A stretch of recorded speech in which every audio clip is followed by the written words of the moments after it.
And we're back up at the submarine studio. It's rearranged a little bit. It probably doesn't look any bit different than it did before. I'm sure of that, but you can't see what's down there, which was like a spaghetti factory. And I had to do something about it. So it's been down for a little bit. I just put it back up, put it back together again. It's good to be here. It's good to be back. I had to set up the computer that I'm waving to you through again. And I had to reinstall plugins on my GarageBand, which is just every time I turn this thing on, my plugins go away, right? The licenses. I mean, come on. It's like you go downstairs to your pedal board in the morning and your phase 90 is gone and there's a note from MXR. Your license is expired. Please go online and download a new license and your pedal will reappear. I mean, what the hell? Anyway, so here we are, back again in the submarine studio, and as always brought to you by Three Monkeys Solderless, right? Home of the world's greatest cables known to mankind. We got ourselves, look at all these cool colors, right? Yeah, we got all these colors. We got the 2.1 millimeter DC. How nice is that? And we've got, obviously, the 1/4 inch, right? The best thing about these things is you don't solder, you just drop them on the floor. Now you just screw them on. There, that's done. How about that? So that's really cool. So, yeah, so this is the... Move this out of the way so I don't step on it. Hurt myself. So this is the amp, right, that I've been working on. So I promise you I haven't been goofing off, right? So I don't like to come around and just bother everybody with a bunch of stuff that I sort of don't really feel, or that there isn't really anything new there to show you, or, you know, I'm not inspired by it. So some things, you know, I spent some time sort of away from the sound and then came back to it, right? Like about a month just to clear my head out and not do some work. And I was building amps for other people and doing all kinds of crazy stuff, which was really interesting. And I'll tell you all about that, you know, in the future. But it was, you know, a lot of stuff going on. So anyway, when I came back, I decided to start with what was the overheads, right, from the Sunset Sound sessions, right? So I went through the overheads, and I could finally hear the amplifier in the studio, right? Not live, not in the clubs, not as it appeared on the album, but as it appeared in the studio through the overhead mics with what appears to be zero processing, right? So I had always theorized that there was this unique distortion to Eddie's sound that was produced probably by studio equipment that was overdriving. Like over here, we've got like some API stuff, some, you know, 1176s, you know, a Pultec EQ, and those are definitely part of this sound. But I thought that's where that just grinding, nasty, raspy kind of distortion was kind of coming from, but then smoothed out, right? So, but when I heard the overheads, it was like, all right, I got to reevaluate my theories, right? That this isn't what I thought it was. His amp actually sounds like that in the room, right? So let me just play this real quick. I have it sort of ready to go here. And we'll just kind of put this on real quick. So just to see if you can listen to this and see what you think. Hang on. Let me back it up. I got to unmute that. Okay. Right. So you can hear on the chord there, how just like it's raspy, like, right. And you can also hear in there a cymbal, the bass. And you know that it's not the equipment in the studio that's distorting, it's his amp that's making that really strange sound, right? So let's listen to it again.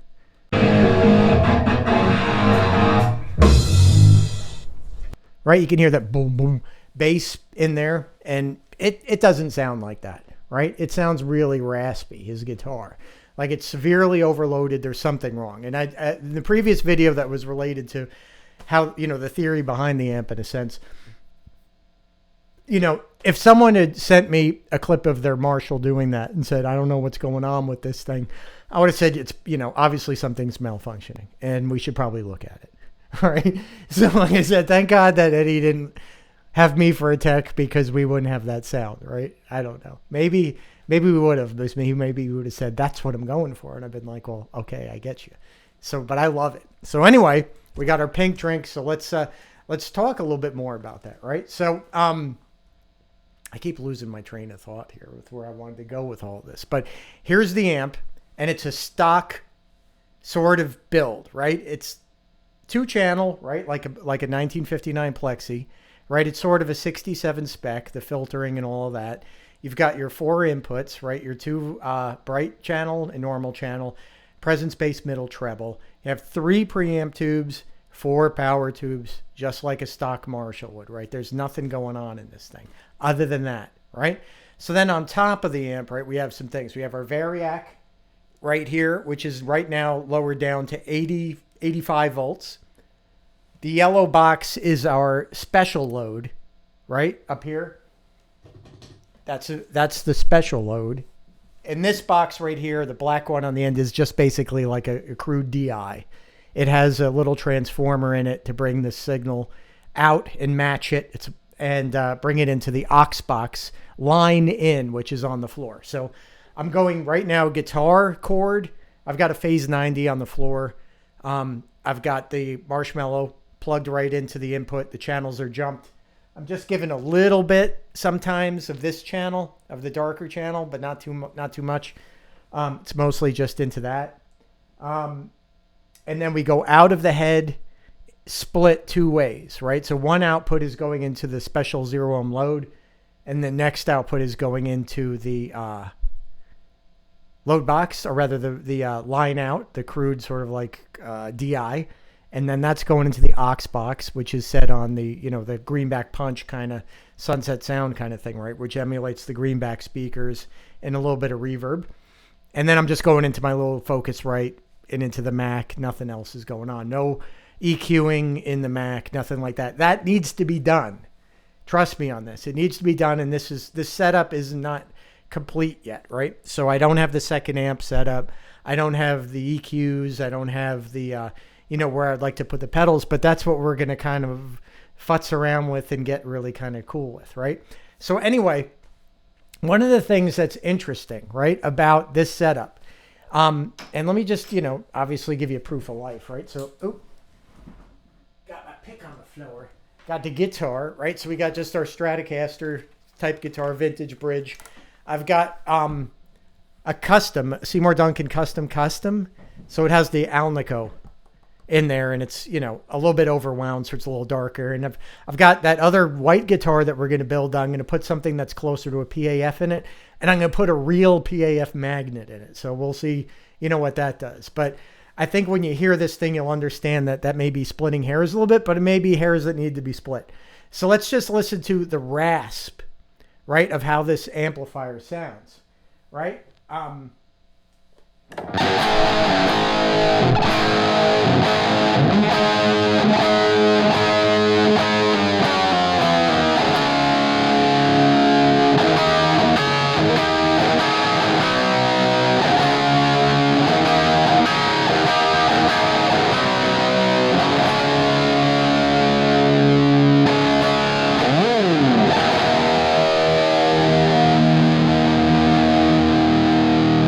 Right?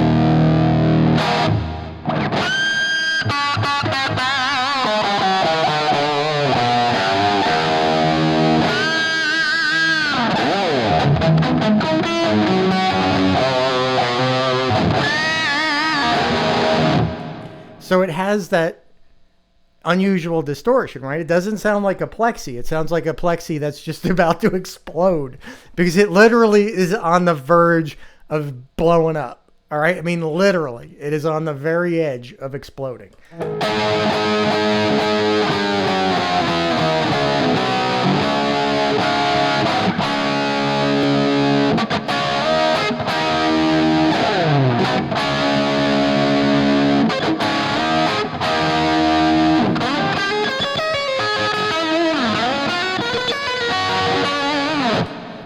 Right?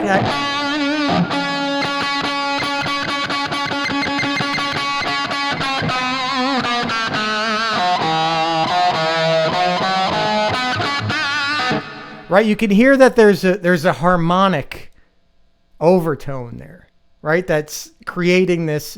It's not quite an octave effect, but it's getting close to being that octave kind of thing, right? But it doesn't really sound out of tune. It sounds splatty and kind of has more harmonics, right?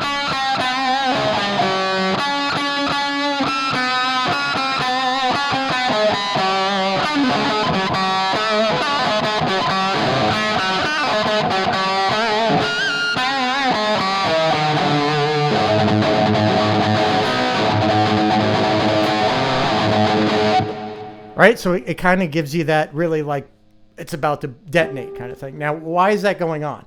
Well, in the previous video, we sort of showed how basically loading the tubes in a very peculiar way will make them work very hard and will drive them into clipping pretty badly, right?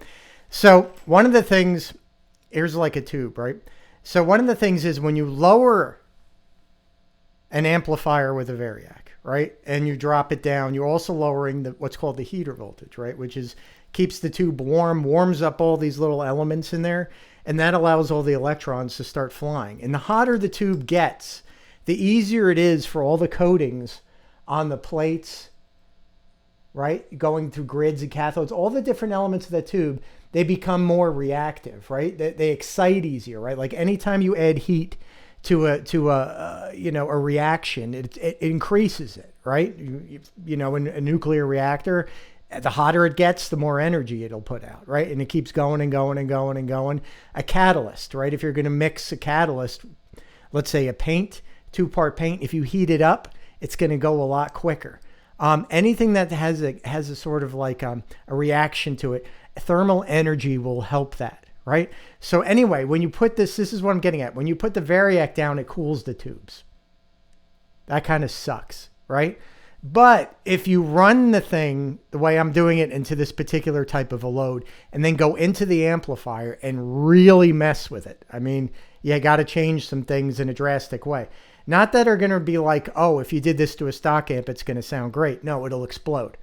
It's just to keep it from blowing up. But what happens is the internals, the plate on this thing, the whole tube itself starts to get very hot, right? And not really from the filament voltage, right? And that creates even more excitement inside the tube itself as the hotter it gets. Now, if it gets red, right, it starts to feed on itself, right? It gets hotter, and then it tries to do more because there's more reaction. That creates more heat, which creates more reaction, which creates more heat.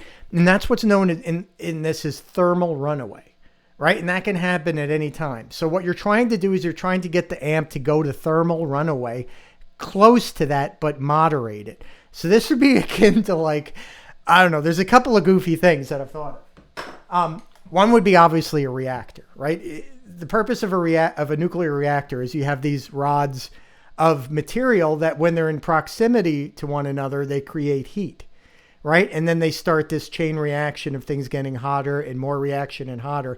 And you have to put like graphite rods or boron or different kinds of materials that absorb, well, they absorb neutrons, but they absorb what makes this reaction go fast. And it moderates it, right? So we had to figure out a way to moderate the reaction in the tube to get it to the point where it would stay at, where it would stay like that and not go into thermal runaway and melt down. And I think that's what Eddie was struggling with, because that's why he blew his shit up all the time. Blew up tubes, blew up everything else, right? Blew up transformers. So he didn't quite get the balance right sometimes. Right? And sometimes it would just, you know, things go wrong anyway. Right? So, and this tube has got like swag tubes in it. I mean, this amp rather has swag tubes in it. If I put in like my big bottles in this thing and some like, you know, Sylvania, 12AX7s, some really good ones like the WAs or whatever, it would probably sound even better, right? It would sound more fatter, more like, you know, because now we're dealing with putting the tubes into an operating sort of window where it's very tube dependent, right? You could put another set of tubes in here and you're going to have to go through resetting everything again and get it right to that edge of thermal runaway for those tubes. So I guess too, if you were like chucking tubes in and out of this thing and dragging it around in your trunk and, you know, not paying a whole lot of attention to it, it probably would be blowing up a lot. So I get why, if this is what Eddie was doing, and I think it is, that's probably why his stuff was blowing up all the time.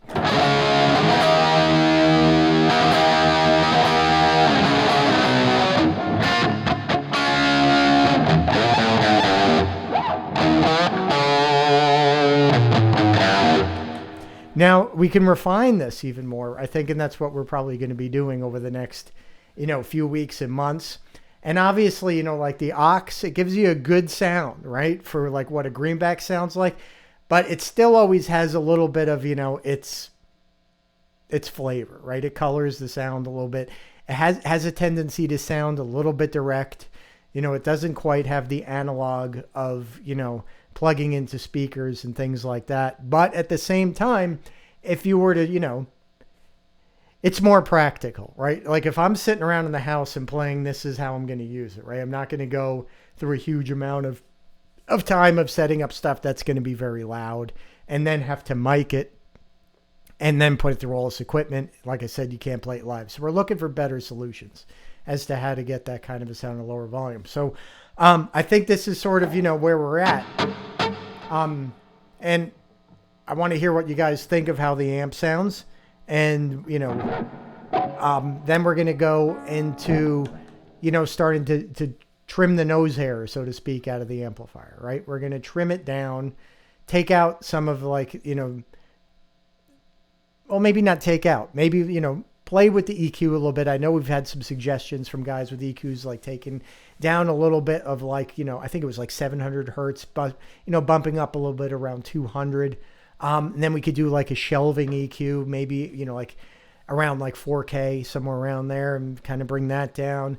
And we could, you know, tailor the sound a little bit, because I think, you know, with Ed's sound, this was sort of what it, you know, it sounded pretty bad in the room in terms of, it didn't sound exactly like the album. It still had a lot of, you know, imperfections and rough edges to it. And I think that's where Don came in with the compressors and the limiters and the Pultec, and using the EQs he used, you know, with the Doobie Brothers, you know, with Montrose, with all of these albums, but especially the Doobie Brothers, where he really, you know, made just a sound that transcended, you know, reality. It really did. You know, the vocals, the guitar, everything transcended reality. It created such a sound that it was incredible. So anyway, this is the amp, and we're going to keep going from here. So I appreciate you watching, and we're going to probably be back in like another couple of days with some effects and putting in the effects